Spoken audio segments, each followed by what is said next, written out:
కారం రంగు రుచితో ఉంటుంది. ఆచి మిరపపొడి అదరగొట్టే కారం రంగు రుచి. భయపడేది లేదు, కార్యకర్తల్ని వేధించే వారిని వదిలిపెట్టబో. ఇది రజతోత్సవ సభ వేదికగా పోలీసులను ఉద్దేశించి కేసీఆర్ చేసిన హెచ్చరిక. గులాబీ బాస్ వ్యాఖ్యలతో ఈ కేసుల విషయాన్ని బీఆర్ఎస్ నాయకత్వం చాలా సీరియస్ గా తీసుకున్నట్లుగా స్పష్టమవుతోంది. ఎల్కతుర్తి సభ వేదికగా పోలీసులపై ఆగ్రహం వ్యక్తం చేశారు. తమ కార్యకర్తలపై పోలీసులు కేసులు పెట్టడాన్ని ఆయన తప్పుపట్టారు. ప్రభుత్వ తప్పును ప్రశ్నిస్తోన్న సోషల్ మీడియా వారియర్స్ పై ఎందుకు కేసులు పెడుతున్నారన్నారు. సోషల్ మీడియాలో బీఆర్ఎస్ కు సోషల్ మీడియా వారియర్స్ ఉన్నారు. వాళ్ళు బ్రహ్మాండంగా పనిచేస్తున్నారు, ఖచ్చితంగా అడుగుతున్నారు ప్రజల తరఫున. ఇంత అన్యాయం జరుగుతుంటే చూడలేక సోషల్ మీడియాలో పనిచేసే తెలంగాణ బిడ్డలు ఇది ఏమన్యాయమే ఎట్లా అని చెప్పి ప్రభుత్వాన్ని ప్రశ్నిస్తూ ఉన్నారు, ప్రజలకు మద్దతుగా నిలబడతా ఉన్నారు.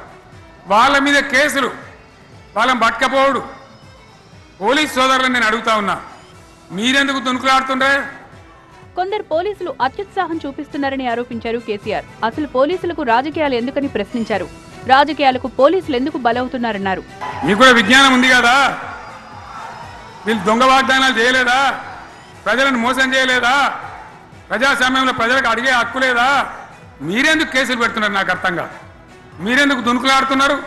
మీరెందుకు బలైతారు? రేపు మీకు రాజకీయాలు ఎందుకు? మీ డ్యూటీ మీరు చేయండి.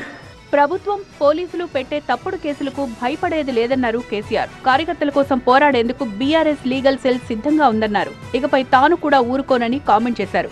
ఎక్కడ ఎవరిని మీ మీద అన్యాయం కేసులు పెట్టినా మన టీఆర్ఎస్ లీగల్ సెల్ వీరులు ఉన్నారు, మీరు భయపడే అవసరం లేదు. న్యాయస్థానాలని అక్కడ పోరాటం చేద్దాం. మీకు అండగా కేసీఆర్ ఉంటాడు, బీఆర్ఎస్ ఉంటుంది, అందరం ఉంటాం. ఇక ఈడికెళ్ళి నేను కూడా ఊకోను, నేను బయలుదేరతా. యాందాకైనా మంచిదే. ఎవరెవని సంగతి ఏందో, ఎవరైనా లెక్కేందో అన్ని కూడా లెక్కలు తీద్దామని మనవి చేస్తా ఉన్నా. ఈ రకంగా మనం ముందుకు పోవాలి. కొందరు పోలీసులు తమ కార్యకర్తలు వేధిస్తున్నారని ఇప్పటికే బీఆర్ఎస్ నేతలు ఆరోపిస్తున్నారు. తాజాగా కేసీఆర్ కూడా ఇదే రకమైన వ్యాఖ్యలు చేయడంతో ఈ అంశంపై ఆ పార్టీ సీరియస్ గా ఉందని తెలుస్తోంది.